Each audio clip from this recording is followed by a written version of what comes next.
We'll do our roll call.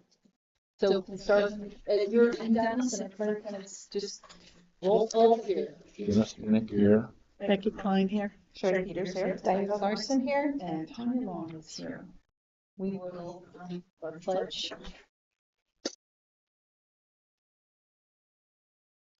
I pledge allegiance to the flag of the United States of America and to the republic for which it stands, one nation under God, indivisible, with liberty and justice for all. I will entertain a motion for the approval of the agenda that we received.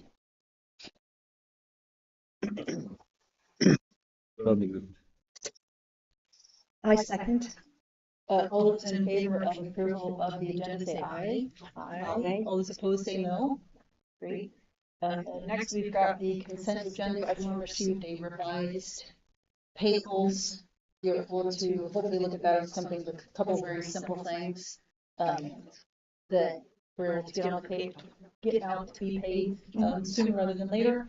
If anybody have any questions with respect to the minutes, any of the financial stuff that we received, if not, I would entertain a motion to approve the consent agenda.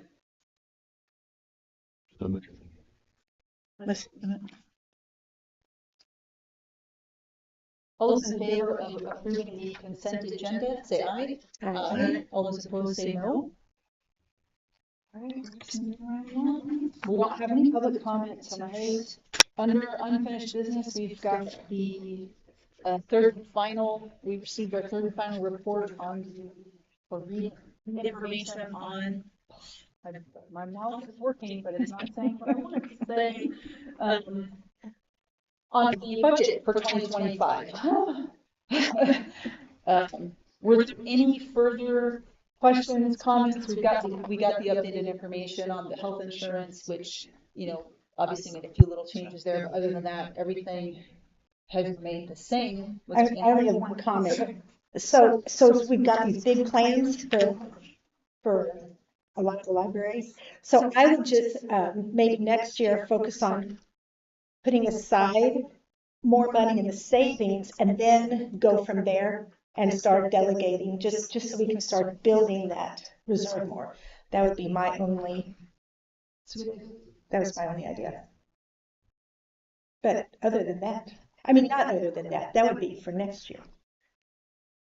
Nice. Did you have any amount in mind? Did you have something to say? 5 million and no, I'm kidding. Every just fast for the year, no, but just take maybe a percentage or just and then kind of make your like everything else kind of fit into that. If you can do that. Well, more next year though. Right. So that'll be last year.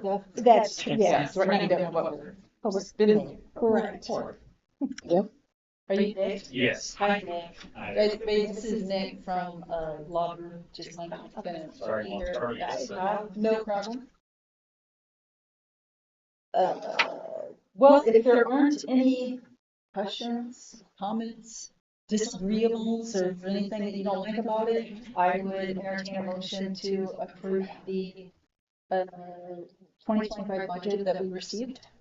Make a motion to approve the 2025 budget as presented in reading 3. And I'll second that.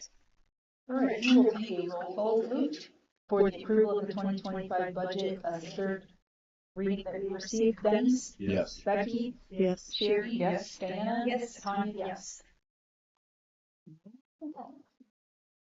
All right, moving on to the order. We've got some updated information for us, so how about let's review the full. Okay. Yeah, so we went back just to investigate some more options based on the discussion from last month, and Zach was able to get a few more estimates for varying for replacement of the roof and for the ceiling of the roof. And so basically what you have there and what I've written up is kind of just when I was looking through them and I was talking with Zach, his conversations with these folks, it seems to me, to address it, the leakage that we're having and prevent additional new leaks popping up for a while. Um, Going with the Royal Roofing full seal would be the best because of at least the price comparison to replacement with the warranty that they're giving. It looks like the best investment to me. But if replacement was something that we really wanted to do, there also is the secondary recommendation for going with SkyCap.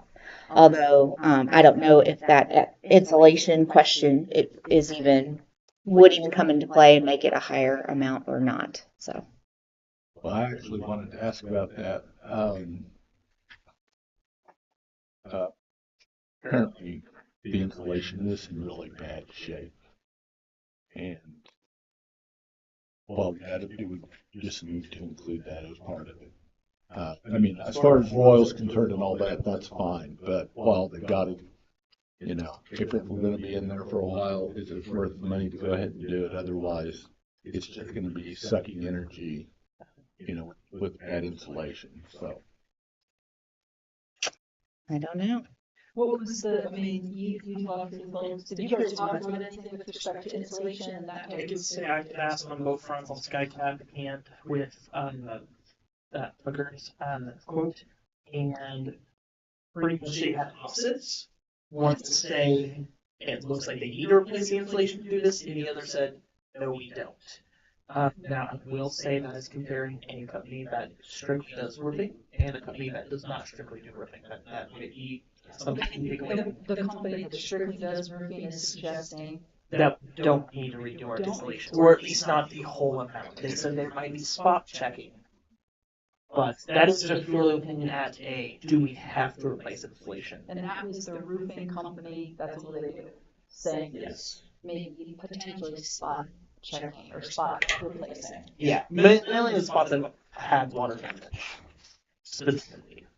It's worth it to note the garages are not air conditioned or heated.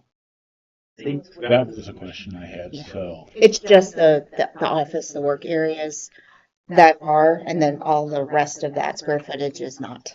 At most, the garage portions may suddenly have a what you would call a warehouse furnace, just to keep it at a certain level, but that's about it. Yeah.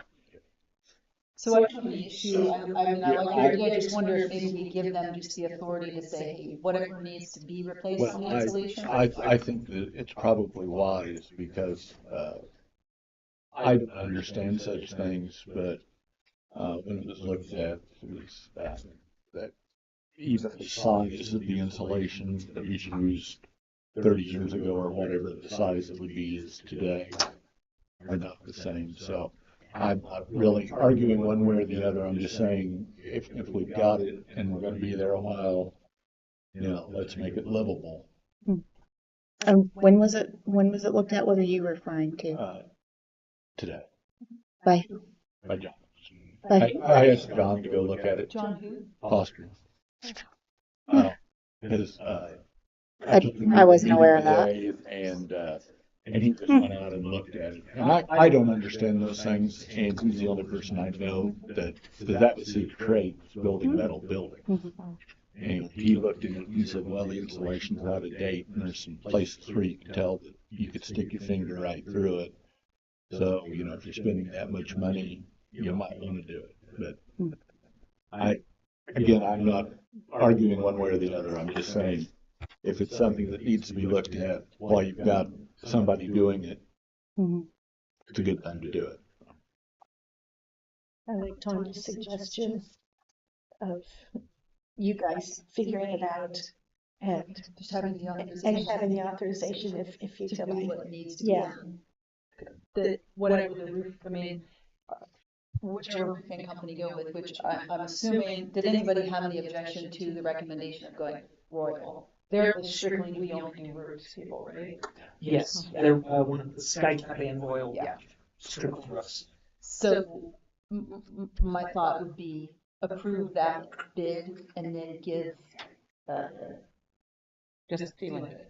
Approve the, Roofing, The ceiling, yes, sorry, yes, Yeah, ceiling. okay. Ceiling bids, not a C, yes, yes. Yeah, approve the ceiling bid that was recommended, but then give them the authority to, if Royal comes back and says, hey, here's some areas that need the insulation done, they don't have to come back and ask, can we do this?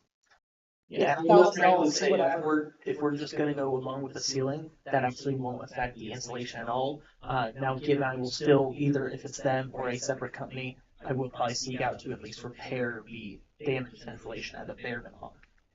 Probably be my. So it sounds like they'd be kind of maybe two different things to consider. So we could go ahead and do the ceiling with Royal, and then we could look into the insulation And replacement. again, like I say, Okay. it's just a matter of, when you got something tore off or whatever, it's easier to fix. But if it doesn't matter, it doesn't matter. Wait, But, because we're ceiling. but apparently that does appear to be an issue. Okay. All right. Well, we could certainly put it on the list. Either way, I mean, I wouldn't want you to have to come back and say, hey, can we, I don't think they need to come back and say, hey, can we take Well, if care of it's, this? if it's a huge amount of money, Right. we need to Set a parameter. set a parameter. I would be shocked if it was $20,000. I will say installation as a whole. For reference, I'm just gonna pull this up because I know I have it. Well, there's one where everything was like 25,000 additional, but It is not cheap if we were to insulate everything. Installation is not a cheap adventure. There's of course varying amounts of what kind of installation you could get, because probably the most expensive measure would be to spray foam. That is like, it's a top peak installation to use, but it's also the most expensive. That would definitely be in the 25 and up. There's also kind of replacing a 1-to-1. I mean, it's still better insulation because it's more modern, higher power rating, but more comparable to what's already there. That's probably close to what this cost is. And then I don't know if there's much underneath that, but it would possibly cost about 20 to 25 grand. It's not unsurprising to that. if people are going to be working out there, we've got to make it as livable and everything as we can. So. Rob, what line would insulation come out of? Or is that branch improvements? Is that, I think- where would we, if we could get it done in this budget year and not next year Right. too? Which we're running out of time. I know it, I know it. But yeah, I would take it out of branch improvements because that's where we have been, the money we've been investing in the annex, like the modification, it has been coming out of that line. So I would put it in the same place. And didn't Royal want a 70%? No, I'm looking at RJ. I'm sorry. How much does Royal want down payment? I think they did. I don't think they had that on And there. just to clarify, when I discussed, it's usually just paying for the materials to get moving, and it is under half. Okay. I mean, we can get that in the 24 budget year, definitely, at least the initial down Yeah, payment. did they give a time frame as to when they could have it done? They said, of course, scheduling makes a difference, but they did say, a coating. I don't know. Like, it does now, I will say that is considering good weather. Right. Gotta be a certain temperature. Yes, there's a lot of factors that go into that, but they said the sooner I can get it, pretty much if I could give them some form of answer, admittingly this week, we could have the schedule sometime very early December. I mean, it has to be 24, 48 hours of dry weather before they can put that seal on it. Thankfully, knock on wood, we've had a kind of nice generous pause with just a few days here and there. Don't jinx it. I'm not. So, yeah. So that's essentially the hope. I'm not going to say it's 100% guaranteed. Well, I'm comfortable letting Robin and Zach make a decision on insulation and if there would be any way we could spend it in this year. Of course, whatever we don't spend this year goes into reserves. It's going into reserves, right? But But are you thinking I think we need to set some parameters. Are you thinking the idea would be not taking it from grants improvements for next year? Like, so that we're not depleting that before the year, right at the very beginning of It's the the same year? amount as this year. So And we can always amend the budget if we needed to. I'm just, Would a $20,000 limit get you where you could at least talk to them? What do you think, Zach?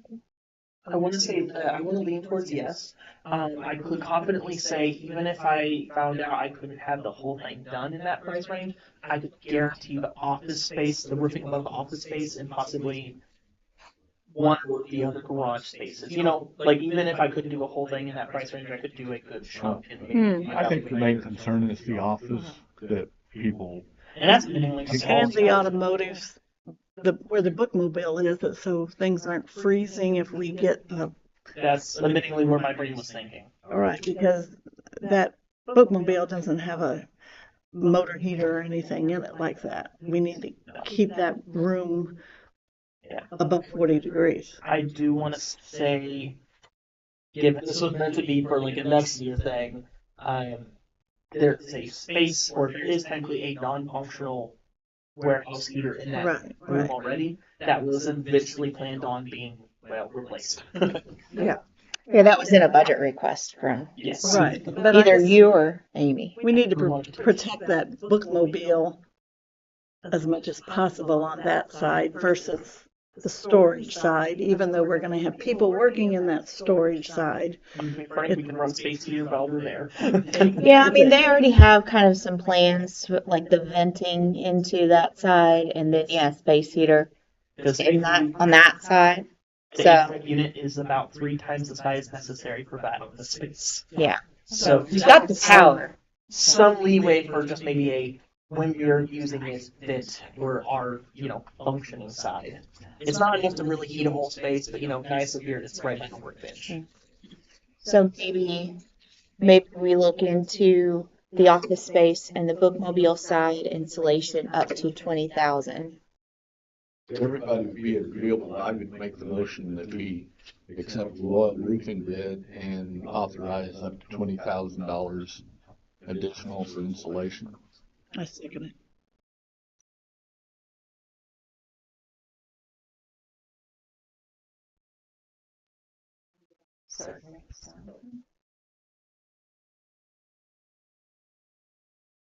Okay, so the motion is to accept the Royal Roofing bid and as well as providing for $20,000 for insulation.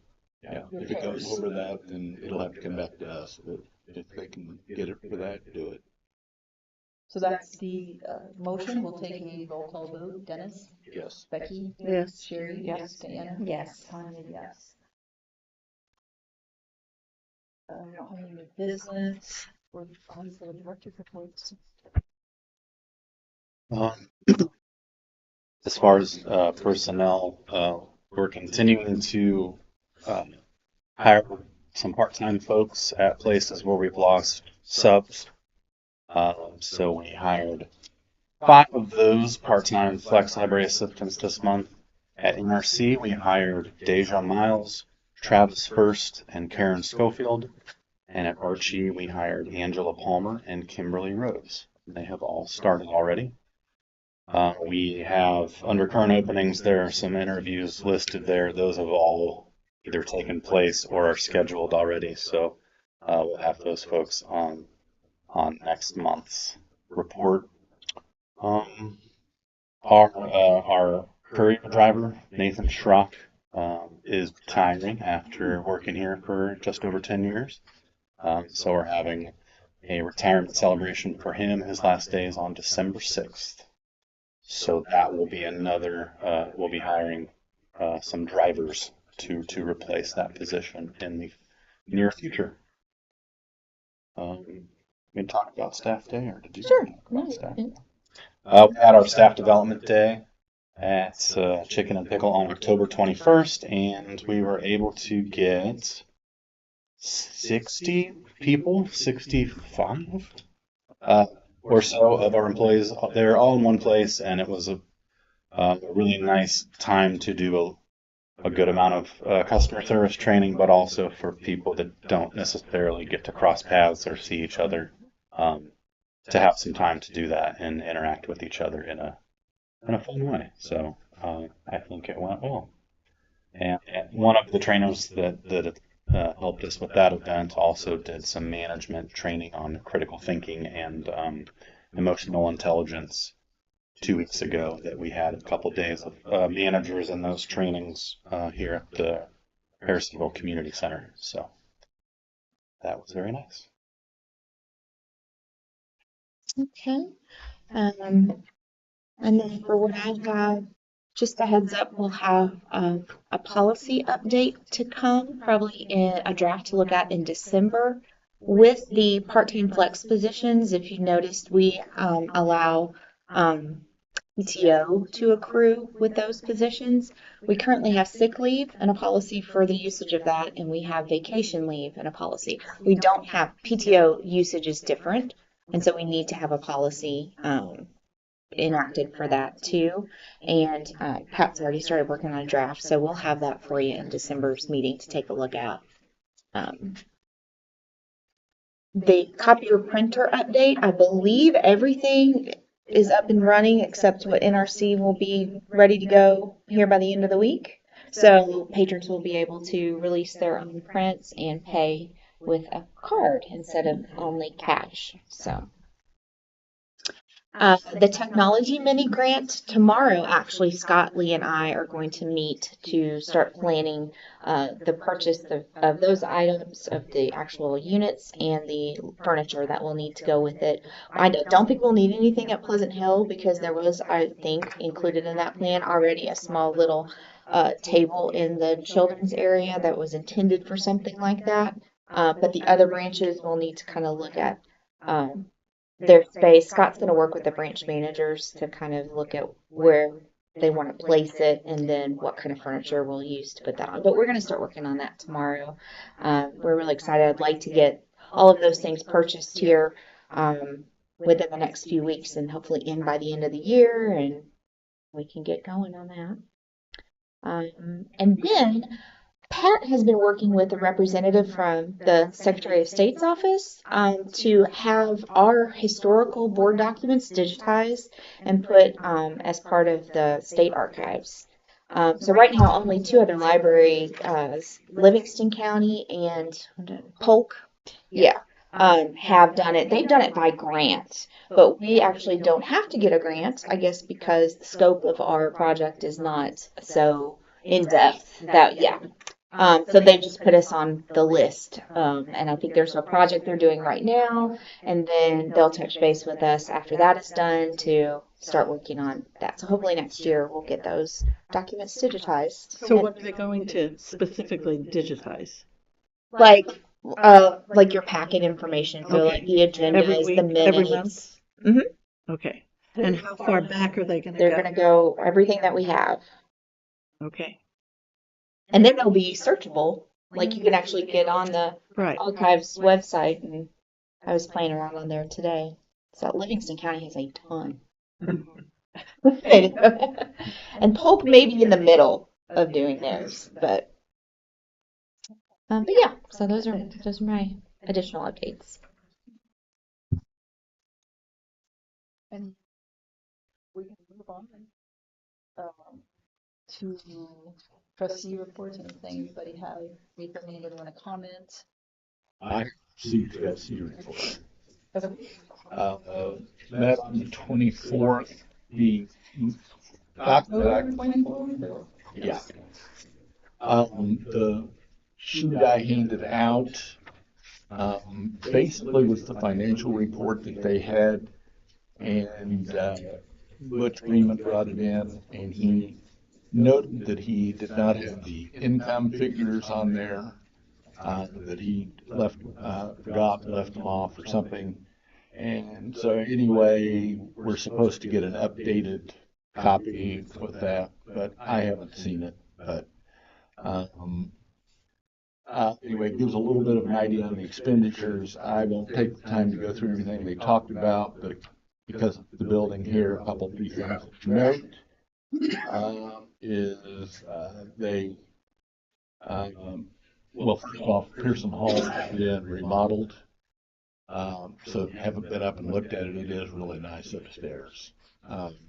And the fire suppression system has been tested and is passed real well. There is a problem with the elevator. It's still passing inspection, but it's something that's going to have to be fixed. And there's still a problem with the skylight over the genealogy room. That it was not exactly the same size. Maybe it's been corrected, I don't know. But anyway, it took more work than was originally planned. And that was more or less the report. That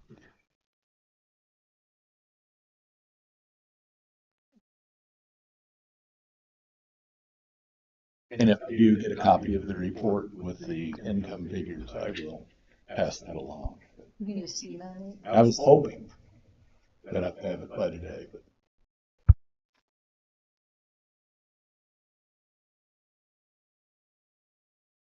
Anybody else? Any comments or anything? Okay, no, I entertain a motion to recess to executive session for real estate discussion 610.021-2 and legal 610.021-1. I'll just make the motion that we recess to executive. And I'll second.